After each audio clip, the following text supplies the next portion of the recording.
إن الحمد لله نحمده ونستعينه ونستغفره ونعوذ بالله من شرور أنفسنا ومن سيئات أعمالنا.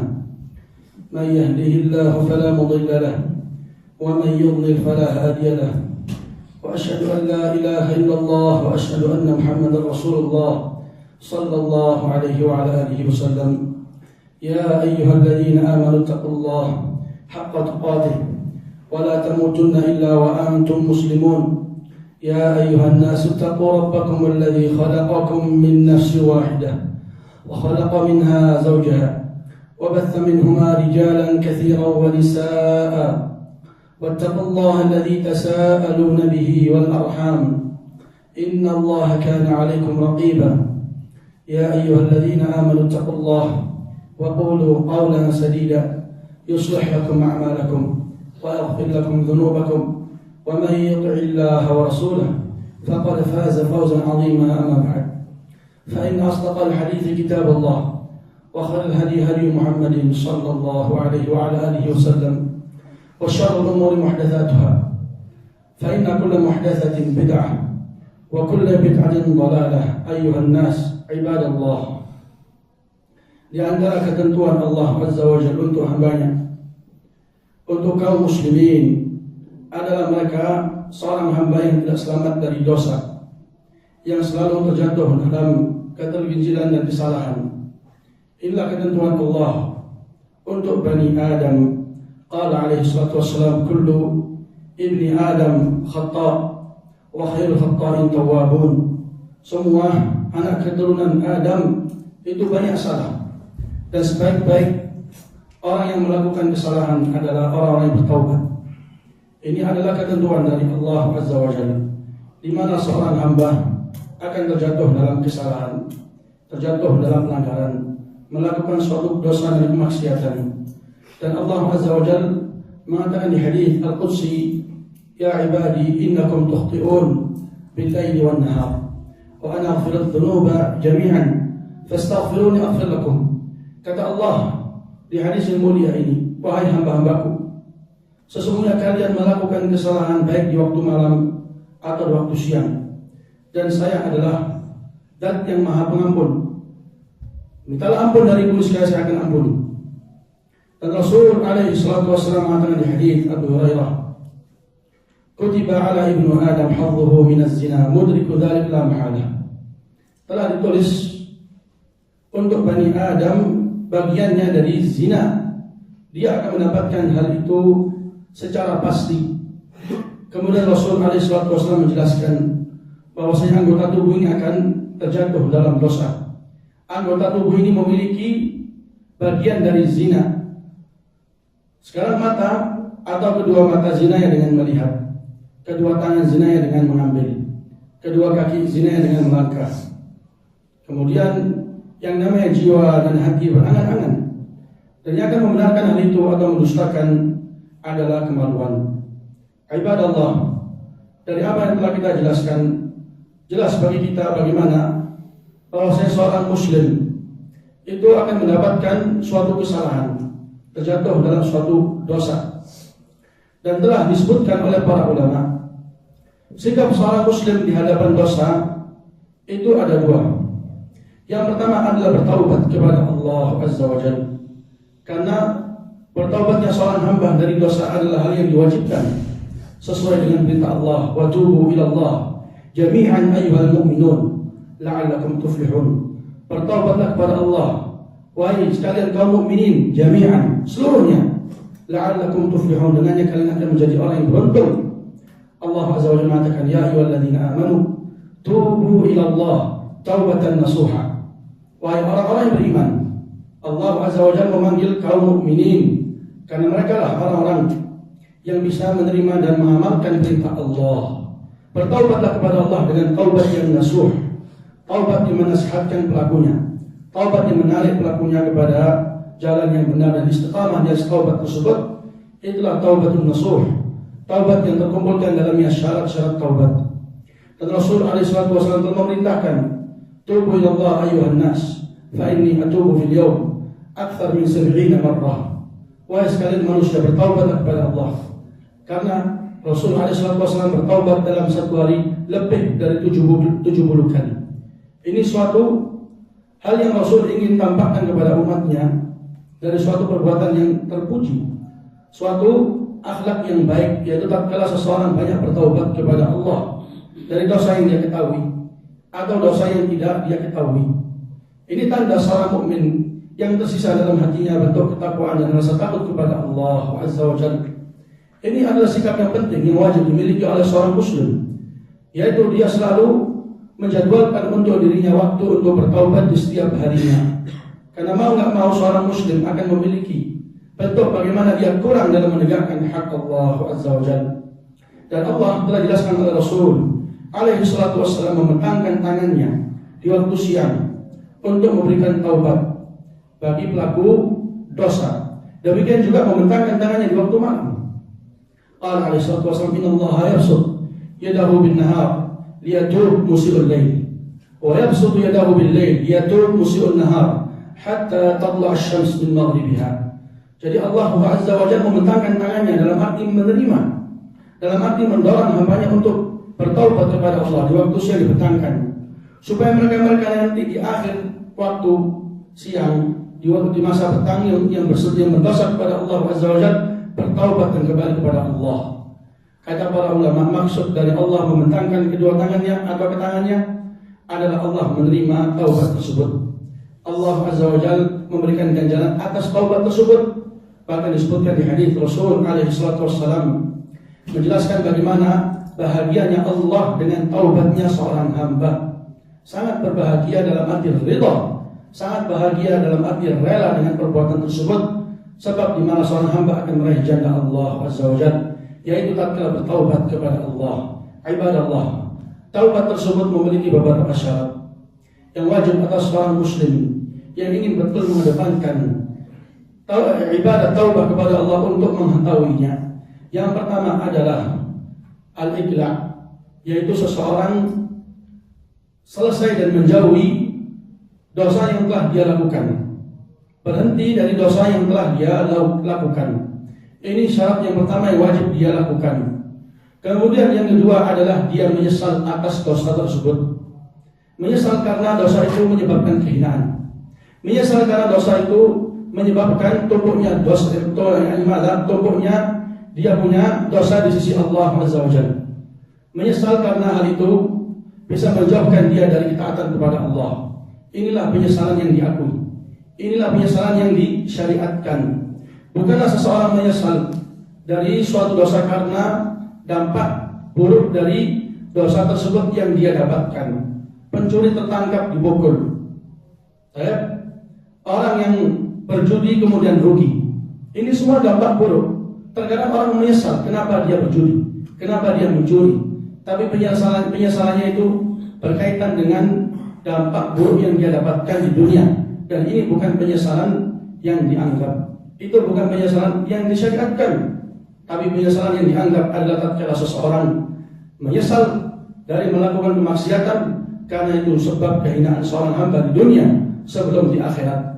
Itulah penyesalan yang diperintahkan oleh Allah Azza wa Jalla. Qala alaihi salatu wassalam, an-nadamu taubah. An-nadam taubah. Bentuk orang itu menyesal itulah taubat.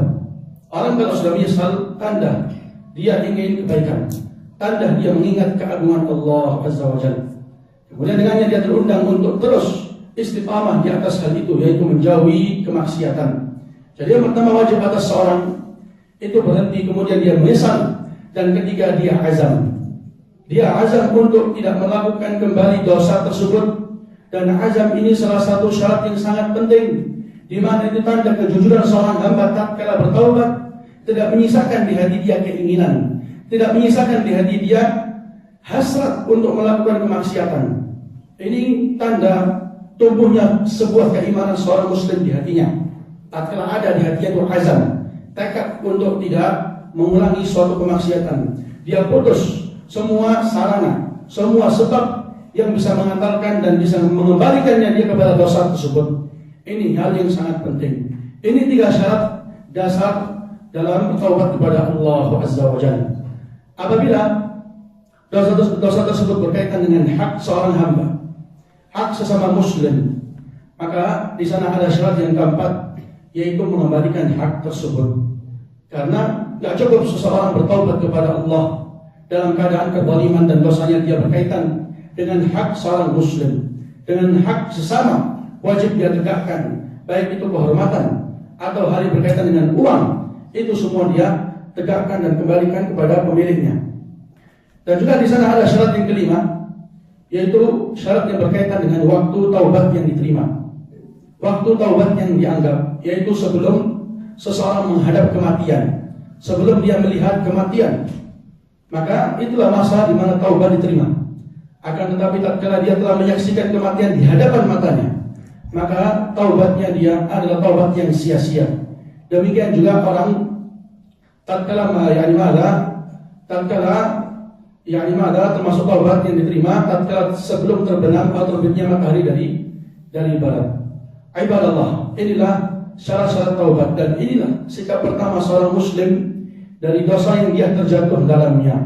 Adapun sikap yang kedua, wajib atas seorang muslim untuk menutup dirinya dan menyembunyikan aib dan juga kekurangannya, dan tidak mengkabarkan atas kemaksiatan dan penyimpangannya kepada manusia.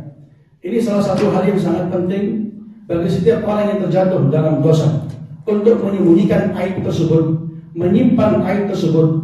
Hanyalah Allah Azza wa Jalla yang mengetahui, dan juga para utusannya dari kalangan para malaikat yang mencatat amalan. Dan ini termasuk hal yang diperintahkan oleh syariat, yaitu seseorang menyembunyikan aib dan tidak menampakkannya atau sampai cerita atau bahkan sampai bangga dengan kemaksiatan. Dan Allah Azza wa Jalla mengatakan, la yuhibbullah al-jahr bis-su'. Allah tidak menyukai orang yang mengeraskan dengan suatu keburukan. Masuk juga dalamnya orang yang mengeraskan, memberikan kabar dengan keburukan dari kemaksiatan yang dia telah lakukan. Dan Rasul alaihi salatu wassalam mengatakan, istanibu hadhil qadurat allati nahallahu anha, faman alamma biha falyastatir bisitrillah wal yatub ila Allah. Kata Rasulullah, jauhilah sampah-sampah ini, hal-hal yang buruk ini, hal-hal yang jijik ini, yaitu kemaksiatan. Hal-hal yang Rasul alaihi salatu wassalam melarang. Rasul alaihi salatu wassalam dinamakan dengan kotoran. Karena itu kotoran untuk hati. Itu kotoran untuk rohani seseorang. Dikatakan kemaksiatan dengan qadurat, karena dia adalah kotoran. Kata Rasul alaihi salatu wassalam, jauhilah kotoran-kotoran ini. Dan barang siapa yang terjatuh dalamnya, maka hendaklah dia menutup dirinya dengan sitr Allah. Cukup Allah Maha tahu tentang perbuatannya, dan dia menutup aibnya. Dan hendaklah dia bertaubat kepada Allah. Ini perintah Rasul atas semua Bani Adam yang terjatuh dalam suatu dosa, untuk tidak menceritakannya, untuk tidak mengkabarkannya, untuk tidak menyebarkannya. Cukup dan bersyukur dengan sitr Allah, dengan bentuk Allah menutup aibnya. Karena Rasul alaihi salatu wasallam telah menjelaskan, semua umatnya itu Allah Azza wa Jalla akan berikan bagian keselamatan, bagian Allah memberikan maaf. Masih dalam lingkaran maaf, masih dalam lingkaran keselamatan, selama dia tidak terang-terangan dalam melakukan kemaksiatan. Allah qala alaihi salatu wasallam, kullu ummati mu'afa illa al-mujahidin. Semua umatku, kata Rasulullah, mu'afa, di dalam keselamatan, di dalam maaf, Allah maafkan, Allah ampuni, illa al-mujahidin, kecuali orang yang terang-terangan. Orang-orang yang terang-terangan melakukan kemaksiatan di hadapan hamba Allah. Orang-orang yang menampakkan bagaimana penyimpangan dan ketidakadabannya di hadapan Allah. Ditampakkan kemaksiatan yang dia lakukan. Ini orang yang dikeluarkan dari sifat al-afiyah, sifat keselamatan. Tidak selamat orang yang demikian. Orang yang menampakkan kemaksiatan, orang yang terang-terangan, illal mujahidin. Semua akan di dalam bentuk keselamatan, kecuali orang terang-terangan. Kata Rasulullah, inna minal mujaharah wa inna minal mujahidin an ya'mar rajul amalan bil-layl thumma yusbih wa qad satarahu Allah wa ya'ti wa yaqul qad amiltu ya fulan, qad amiltu al-bariha kadha wa kadha wa amiltu kadha wa kadha wa qad bada yasturuhu rabbuh thumma yusbih yakshif sitra Allah. Di antara bentuk orang yang terang-terangan dalam melakukan kemaksiatan, orang yang melakukan suatu keburukan di malam hari, Kemudian dia tidur, padahal sudah Allah tutup aibnya. Sudah Allah jaga dia punya keburukan, gak ada yang tahu. Tapi tiba-tiba datang di waktu pagi, dia ceritakan kepada manusia, tadi malam saya berbuat ini, tadi malam saya berbuat itu. Padahal malam hari sudah Allah tutup dia punya aib. Akan tetapi dia robek bentuk di mana Allah menutup aibnya dia. Ibadah Allah, ini salah satu sebab di mana Allah Azza wa Jalla jauhkan seorang hamba dari keselamatan tatkala dia terang-terangan melakukan kemaksiatan. Karena orang yang demikian nggak berkecukupan dengan melakukan kemaksiatan, tapi dia ditambah di atas kemaksiatan itu dia terang-terangan. Lebih parahnya lagi, orang yang tidak peduli dengan celaan, cacian, nasihat, arahan. Orang yang demikian itu lebih parah dari sekedar orang yang melakukan kemaksiatan. Karena bentuk keimanan dia, yaitu rasa malu, telah hilang. Gak ada dia rasa malu kepada Allah Azza wa Jalla. Gak ada rasa malu kepada para pencatat amalan, yaitu para malaikat. Tidak ada malu dari hamba-hamba Allah, bahkan tidak malu dari diri sendiri. Inilah orang yang berbahaya keadaannya. Inilah orang yang celaka. Jadi kemaksiatan itu tidak mengantarkan hanya kepada kehinaan, tapi mengantarkan kepada kehancuran. Semakin jauhnya dia dari Allah Azza wa Jalla tatkala dia betul terang-terangan melakukan kemaksiatan. Ya, orang yang demikian memiliki bentuk inat. Orang demikian memiliki bentuk bangkang. Tidak terima dengan aturan dan juga batasan-batasan syariat. Maka ini salah satu bentuk di mana orang jauh dari keselamatan, yaitu terang-terangan dalam melakukan kemaksiatan. Ibadallah, sitrullah, di mana Allah memberikan penjagaan untuk seorang hamba. Ditutup dia punya aib. Itu salah satu nikmat yang sangat agung yang perlu seorang hamba, di samping dia bersyukur pada Allah, dia jaga. Bentuk di mana Allah menjaga dia punya aib. Tidak ada yang tahu kecuali Allah Azza wa Jalla. Allah Azza wa Jalla mengatakan, alam taru anna Allah sakhkhara lakum ma fis samawati wa ma fil ardh wa asbagha 'alaikum ni'amahu zahiratan wa batinah. Di ayat ini Allah menegaskan berapa banyak nikmat Allah kepada hambanya. Nikmat secara zahir, nikmat secara batin. Kata Dhahhak Ibnu Muzahim, salah satu ulama tafsir, nikmat yang zahir adalah al-Islam dan juga Al-Quran. Adapun nikmat yang batin, bentuk di mana Allah Azza wa Jalla memberikan suatu keselamatan untuk seorang hamba sehingga aibnya tertutup. Orang yang demikian semakin mudah untuk kembali dan bertobat kepada Allah. Orang yang demikian masih tersisa dalam hatinya bentuk rasa malu yang mengundang dia untuk kembali kepada jalan yang benar. Oleh karena itu, tidak ada orang yang membuka aib dan juga menyingkap tirai yang Allah Azza wa Jalla letak di atasnya kecuali orang yang keluar dari lingkaran keselamatan. Kullu ummati mu'afa illa al-mujahidin. Semua umatku itu dalam keselamatan kecuali orang-orang yang terang-terangan melakukan kemaksiatan. Walhamdulillahirabbil alamin.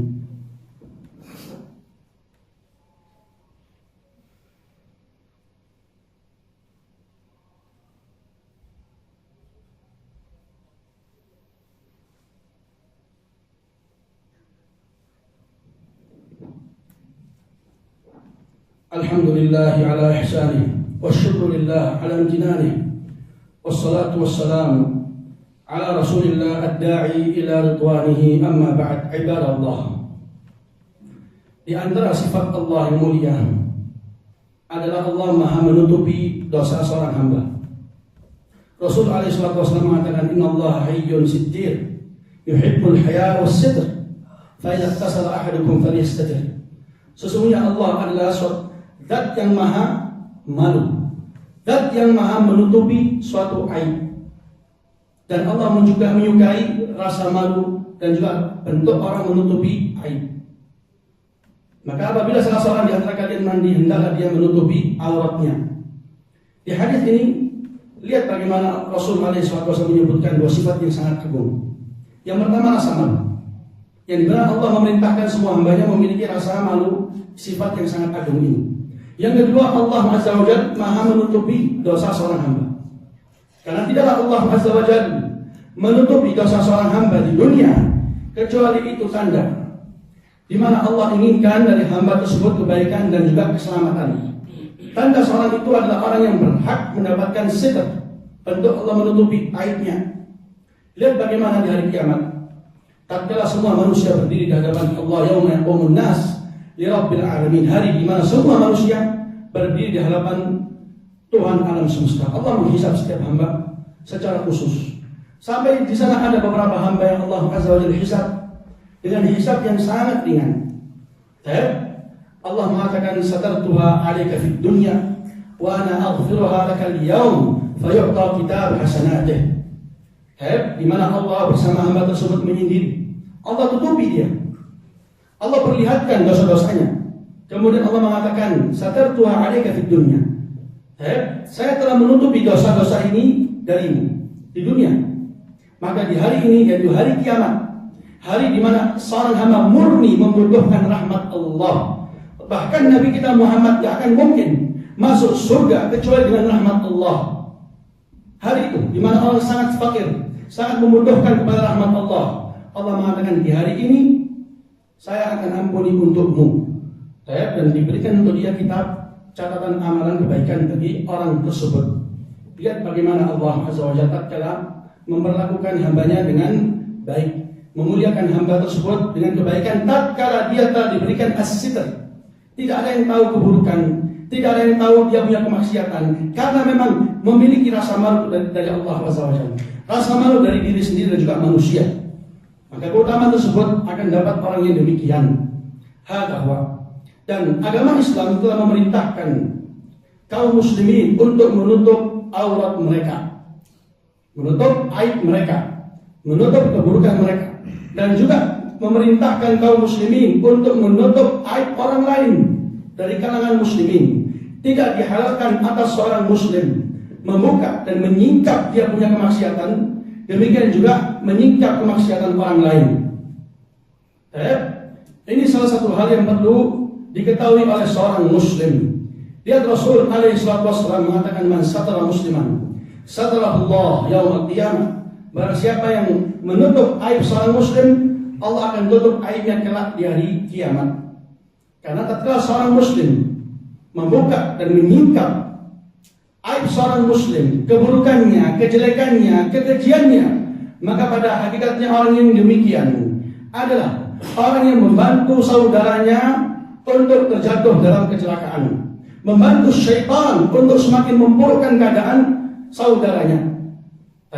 Maka Rasul alaihi salatu wasallam mengatakan, ya ma'syar man amana man aslam wa lam yadkhul al-iman fi qulubihim la taqtabu al-muslimin wa la tattabi'u awratihim fa inna man tatabba'a awratihim tatabba'a Allah awratah wa man tatabba'a Allah awratah yufdihuhu fi baitih.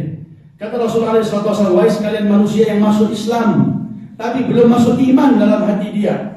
Apa kata Rasul? Janganlah kalian menghibah kaum mukminin.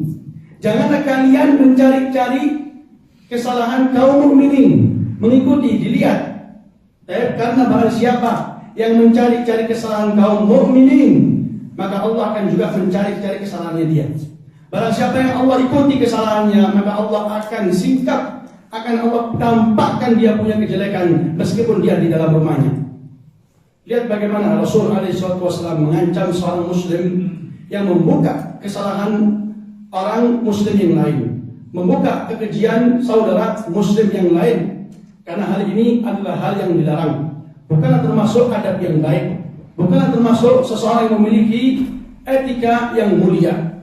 Adalah seorang muslim tatkala dia mengetahui saudaranya terjatuh dalam suatu dosa, dia memberikan nasihat dan juga arahan, dan memerintahkan dia segera untuk bertaubat kepada Allah. Dan tidak ada di sana suatu maslahat yang kau dapatkan atau manfaat yang kau peroleh tatkala engkau sebarkan kecuali mengunjing, kecuali bernikmat-nikmatan dengan harga diri orang lain, dan ini sangat tercela. Ibadallah, orang-orang yang terjatuh dalam kemaksiatan itu ada dua.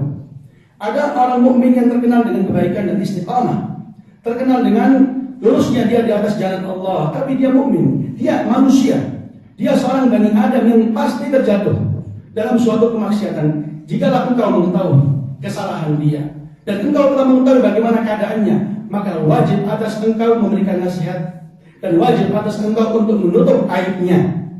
Karena cintailah untuk orang lain apa yang engkau cintai untuk dirimu, sebagaimana engkau nggak rela, nggak ridha untuk manusia mengetahui bagaimana keadaanmu, bagaimana kekejianmu. Demikian juga cintailah untuk orang lain hal tersebut. Jangan kau buka demi menjaga kehormatan orang tersebut, demi supaya orang tadi itu cepat kembali kepada Allah. Karena kalau dia sudah ketahuan, sudah orang banyak yang tahu, ini semakin buruk, semakin sulit untuk dia bertaubat kepada Allah karena mentalnya sudah jatuh. Ini seorang mukmin yang demikian tidak dihalalkan untuk membuka auratnya, membuka aibnya, membuka dia punya kejelekan. Biarkan, selama dia tidak menampakkan, selama dia tidak terang-terangan, orang ini masih ada kebaikannya, masih dalam kebaikan. Adapun yang kedua, orang mukmin, orang muslim yang terang-terangan dalam melakukan kemaksiatan, jelas dan terus-menerus di dalam kemaksiatan, maka orang yang demikian tidak ada kehormatan. Orang yang demikian pakaikanlah pakaian atau baju kehinaan, karena nggak ada tersisa bagi dia bentuk rasa malu kepada Allah, wala untuk orang lain, wala dia menegakkan hak Islam. Agama Islam mengharamkan untuk orang berbuka di siang Ramadan, dia terang-terangan makan. Orang demikian fasik, orang yang demikian tidak ada kehormatan, orang yang demikian telah diharamkan atas dirinya, yakni ada bentuk keselamatan yang Rasulullah janjikan untuk umatnya. Tatkala dia terang-terangan, labas fulan melakukan seperti ini, fulan melakukan seperti itu, karena dia memang sudah terang-terangan. Maka wajib atas seorang muslim mengetahui hal ini, yaitu pantasnya seorang muslim untuk terus bertaubat kepada Allah dan menutup aibnya, dan tidak membuka aib orang lain, tidak membuka kekejian orang mukmin. Dan Allah Azza wa Jalla mengatakan, innal ladzina yuhibbun an tashi'al fahishatu fil ladzina amanu lahum adzabun alimun fid dunya wal akhirah. Orang-orang yang menyukai untuk tersebarnya kekejian orang mukmin, maka kata Allah, lahum adzabun alim, bagi dia adab yang pedih di dunia dan di akhirat. Tatkala dia suka terjatuh dalam suatu perzinahan, terjatuh dalam suatu pencurian, terjatuh dalam suatu kemaksiatan yang besar, Allah Azza wa Jalla telah tutup bagi dia, dan dia telah menutup aibnya. Datang ini, kemudian dia singkap aib tersebut. Maka ini hal yang sangat tidak pantas dan telah terancam pelakunya dengan adab yang pedih. Maka semoga apa yang kita sampaikan ini bermanfaat bagi kita semua. Walhamdulillahirabbil alamin.